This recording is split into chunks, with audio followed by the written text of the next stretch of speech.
अस्सलाम वालेकुम गाइस, क्या हाल है आप सबका। आज की इस नई वीडियो में आपको खुशामदीद। आज की इस वीडियो में हम देखेंगे कि हेरिट टीवी वालों ने एक और वीडियो पेश की है जो कि है मेडिकल फैक्ट्स के बारे में।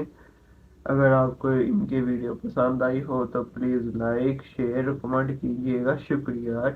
दोस्तों, क्या आप जानते हैं कि सिगरेट पीने से हमारी बॉडी में होता क्या है नहीं जिससे कैंसर हो जाता है। और क्या आपको पता है कि नहीं शुगर की बीमारी कैसे होती है और हर चौथे बंदे को शुगर क्यों हो रही है। प्लस क्या आप जानते हैं कि हमारी बॉडी में एक ऐसी वेन है जो दिल को बंद करके हार्ट अटैक करवा सकती है। वेल, आज की इस वीडियो में मैं आपको ऐसे मेडिकल फैक्ट्स बताऊंगा जो आपको हैरान कर देंगे।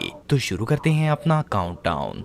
Heart attack. दोस्तों, हमें अपनी रोजमर्रा जिंदगी में अक्सर ये बात सुनने को मिलती है कि फलां बंदा हार्ट अटैक की वजह से मर गया। हार्ट अटैक एक ऐसी बीमारी है जो इंसान की जान लिए बगैर नहीं छोड़ती। ये ना सिर्फ बूढ़ों और मरीजों के लिए जानलेवा है बल्कि आजकल तो हट्टे कट्टे तंदुरुस्त और जवान लोग भी अक्सर हार्ट अटैक की वजह से मारे जाते हैं। लेकिन क्या आपको पता है कि लोगों को हार्ट अटैक आता किस तरह है और इनके जिस्म में ऐसी कौन सी चीज है जो इस जानलेवा बीमारी का बायस बनती है। वेल, ये बात तो हम सब जानते हैं कि दिल इंसानी जिस्म का सबसे मेन पार्ट है। इसका काम ब्लड और ऑक्सीजन को जिस्म के तमाम हिस्सों तक सप्लाई करना होता है। जैसे जैसे हार्ट पंप करता है, खून हमारे जिस्म की तमाम रगों में सर्कुलेट करता रहता है। असल में हार्ट के अंदर एओर्टा नाम की एक वेन होती है जिसका काम खून को दिल से लेकर पूरे जिस्म की नालियों में सप्लाई करना होता है। इसके अलावा इंसानी दिल के अंदर बहुत सारी टाइनी वेन्स होती हैं। ओर्टा वेन इसे पूरे जिस्म में सप्लाई कर देती है। अगर आसान अल्फाज में कहा जाए तो करोनरी आर्टरीज की वजह से ही हार्ट अपना काम सरंजाम देता है। लेकिन जब कोई बंदा अपनी सेहत का ख्याल नहीं रखता और फैट खाता है तो इन आर्टरीज में एसिड की एक फैटी लेयर बनना स्टार्ट हो जाती है। ये लेयर खून के गुजरने का रास्ता बहुत ही तंग कर देती है और हार्ट को पंप करने में मुश्किल पेश आती है। ऑफ कोर्स, अगर दिल को खून सप्लाई नहीं होगा तो वो पंप कैसे करेगा और खून को आगे कैसे भेजेगा। फिर एक वक्त ऐसा आता है कि इस ब्लॉकेज की वजह से आर्टरीज के अंदर ब्लड सर्कुलेशन बिल्कुल ब्लॉक हो जाती है और इंसान को हार्ट अटैक आ जाता है। वेल, ज्यादातर लोगों को तो लगता है कि हार्ट अटैक अचानक बैठे बैठे आने वाली बीमारी है, लेकिन असल में ये काम हमारी अपनी ही गलतियों की वजह से होता है जो कि जिस्म को अंदर से इफेक्ट करता है और हमें पता ही नहीं चलता कि कब दिल काम करना छोड़ गया।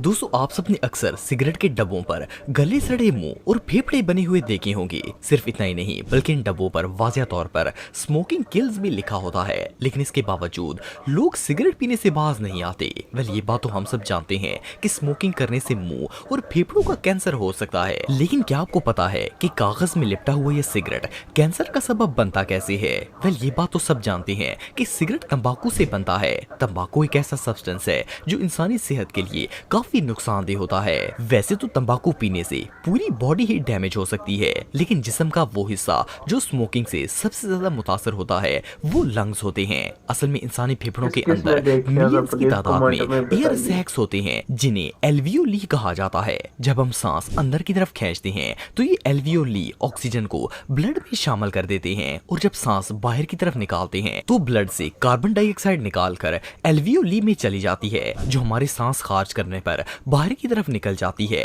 एल्वियोली के अंदर ऐसे सेल्स होते हैं जो सांस लेने पर हवा में मौजूद डस्ट पार्टिकल्स को ट्रैप कर लेते हैं और इस तरह हमारे जिस्म में दाखिल होने वाली ऑक्सीजन डस्ट और जरासीम से पाक हो जाती है। लेकिन जब कोई बंदा स्मोकिंग करता है तो इसके जिस्म में 4000 से भी ज्यादा हार्मफुल गैसेस और केमिकल्स दाखिल होते हैं जो न सिर्फ लंग्स बल्कि पूरी बॉडी को डैमेज कर सकते हैं। सिर्फ इतना ही नहीं बल्कि इसके साथ साथ सिगरेट के अंदर मौजूद तार नाम का एक ब्लैक सब्सटेंस भी फेफड़ों में दाखिल होना शुरू हो जाता है। असल में तार एक बहुत ही स्टिकी सब्सटेंस होता है जो लंग्स की नालियों में जाकर चिपक जाता है और इससे एल्वियोली के वॉल्स डैमेज होना स्टार्ट हो जाती हैं। हमारा एल्वियोली ऑक्सीजन को कार्बन डाइऑक्साइड में एक्सचेंज नहीं कर पाता जिसकी वजह से सांस में कमी और दम घुटने जैसी शिकायत रहने लगती है। आखिर में ये मर्ज बढ़ते बढ़ते खांसी, दमा, एस्थमा और आखिरकार कैंसर की शक्ल इख्तियार कर जाता है जो कि बंदे को मौत के मुंह तक पहुंचा देता है। ये रियली बहुत डेंजरस है। शुगर दोस्तों, शुगर एक ऐसी बीमारी है स्मोकिंग का जो छोड़ आजकल दीजिए। बहुत ही कॉमन हो चुकी है। अगर हम अपने इर्द गिर्द देखें तो हर 3 अफराद में से एक को शुगर की बीमारी जरूर होती है। इवन ना सिर्फ बड़े बूढ़े बल्कि जवान भी इस बीमारी का शिकार हो रहे हैं। अक्सर लोग ये सोचते हैं कि डायबिटीज की बीमारी ज्यादा मीठा खाने की वजह से होती है, लेकिन क्या आपको पता है कि शुगर की बीमारी असल में होती कैसे है? वेल, अगर ह्यूमन बॉडी की बात की जाए तो इसमें ग्लूकोज नाम का एक सब्सटेंस पाया जाता है जो कि बॉडी के लिए बहुत ही इंपॉर्टेंट होता है। ग्लूकोज हमारे सेल्स को वो एनर्जी प्रोवाइड करता है जिससे हम चलते फिरते और काम वगैरह करते हैं। जब भी हम कोई चीज खाते हैं तो हमारा डाइजेस्टिव सिस्टम इस फूड को ग्लूकोज में तब्दील कर देता है और ये ग्लूकोज हमारे ब्लड में शामिल हो जाता है। बिल्कुल। बेसिकली ग्लूकोज एक शुगर है, लेकिन ये ऐसी चीनी नहीं है जो हम डेली बेसिस पर यूज करते हैं। इसमें आम चीनी के मुकाबले कम मिठास होती है और इससे हमारे जिस्म को कोई नुकसान भी नहीं पहुंचता। वेल, जब हमारा खाना ग्लूकोज में तब्दील हो जाता है तो इंसुलिन नामी एक हार्मोन इस ग्लूकोज को हमारे मसल सेल्स तक पहुंचा देता है। इंसुलिन का मेन आपने काम इस इंसानी बीमारी जिस्म के बारे में में शुगर सुना के है? लेवल को मेंटेन अगर रखना सुना होता है तो है। प्लीज जब कमेंट में इंसुलिन अपनी खाने में राय पैदा होने वाले दीजिए। ग्लूकोज को बैलेंस करके हमारी ब्लड मसल्स तक पहुंचाती है तो इससे इन्हें एनर्जी मिलती है और वो एक्टिवेट हो जाते हैं। इस तरह से हम अपने रोजमर्रा के काम बगैर थका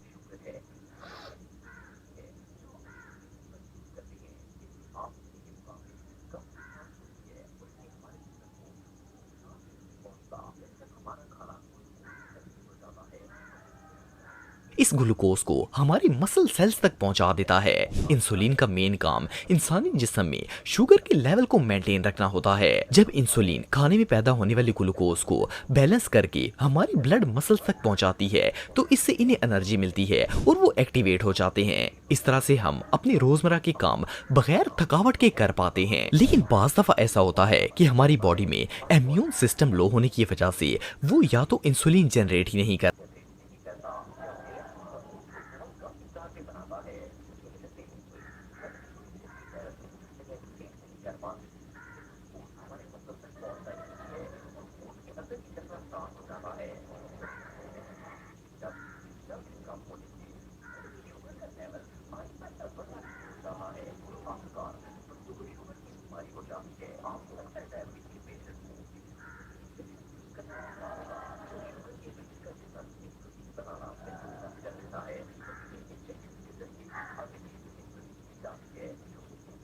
और वो एक्टिवेट हो जाते हैं। इस तरह से हम अपने रोजमर्रा के काम बगैर थकावट के कर पाते हैं। लेकिन बाज दफा ऐसा होता है कि हमारी बॉडी में इम्यून सिस्टम लो होने की वजह से वो ये तो आम बीमारी है।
इंसुलिन का मेन काम इंसानी जिस्म में शुगर के लेवल को मेंटेन रखना होता है। जब इंसुलिन खाने में पैदा होने वाले ग्लूकोज को बैलेंस करके हमारी ब्लड मसल्स तक पहुंचाती है तो इससे इन्हें एनर्जी मिलती है और वो एक्टिवेट हो जाते हैं। इस तरह से हम अपने रोजमर्रा के काम बगैर थकावट के कर पाते हैं। लेकिन बाज दफा ऐसा होता है कि हमारी बॉडी में इम्यून सिस्टम लो होने की वजह से नहीं करता या फिर हार्मोन्स को बहुत कम मिकदार में बनाता है, जिसकी वजह से इंसुलिन ब्लड में ग्लूकोज के लेवल को रेगुलेट नहीं कर पाती। इससे ग्लूकोज हमारे मसल्स तक पहुंचता ही नहीं है और खून के अंदर ही जमना स्टार्ट हो जाता है, जिस समय इंसुलिन के ना होने की वजह से या फिर कम होने से ब्लड में शुगर का लेवल आहिस्ता आहिस्ता बढ़ना शुरू हो जाता है और आखिरकार बंदे को शुगर की बीमारी हो जाती है। आपने अक्सर डायबिटीज के पेशेंट्स को इंसुलिन के इंजेक्शन यूज करते देखा होगा। जब शुगर के मरीज का जिस्म इंसुलिन बनाना बिल्कुल बंद कर देता है तो इन्हें इंजेक्शंस के जरिए आर्टिफिशियल इंसुलिन दी जाती है, जो कि इनके ब्लड में जाकर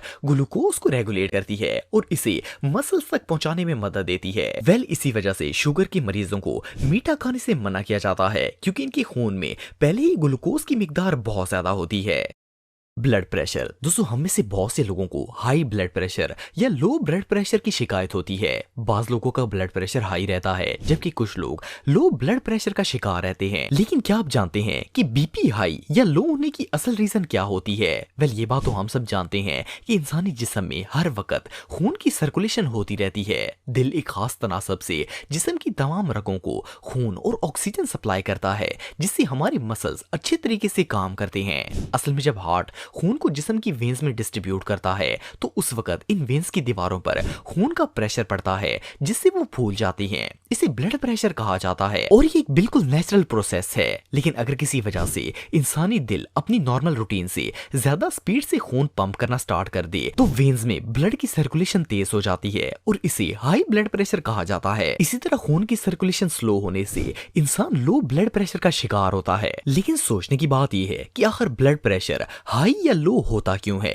असल में होता ये है कि जब ब्लड वेसल्स के अंदर कोलेस्ट्रॉल या फैट जमा हो जाता है तो हार्ट को इन रगों तक खून पहुंचाने के लिए ज्यादा प्रेशर लगाना पड़ता है। इससे खून का दबाव बढ़ जाता है और हाई ब्लड प्रेशर हो जाता है। इसी तरह जब इंसान की ब्लड वेसल्स में खून थिक होकर जमना स्टार्ट हो जाता है तो इसकी सर्कुलेशन स्पीड बहुत ही कम हो जाती है और जब ऐसा होता है तो हमारा ब्लड प्रेशर काफी लो हो जाता है। एनीवे, चाहे और आपने इस वीडियो से क्या सीखा है? अगर आपने कुछ सीखा है तो प्लीज़ कमेंट में अपनी राय दीजिएगा। अपने इस वीडियो को अपनी फैमिली और फ्रेंड्स के साथ भी शेयर कीजिएगा। चले मिलते हैं अगली वीडियो में। Bye bye.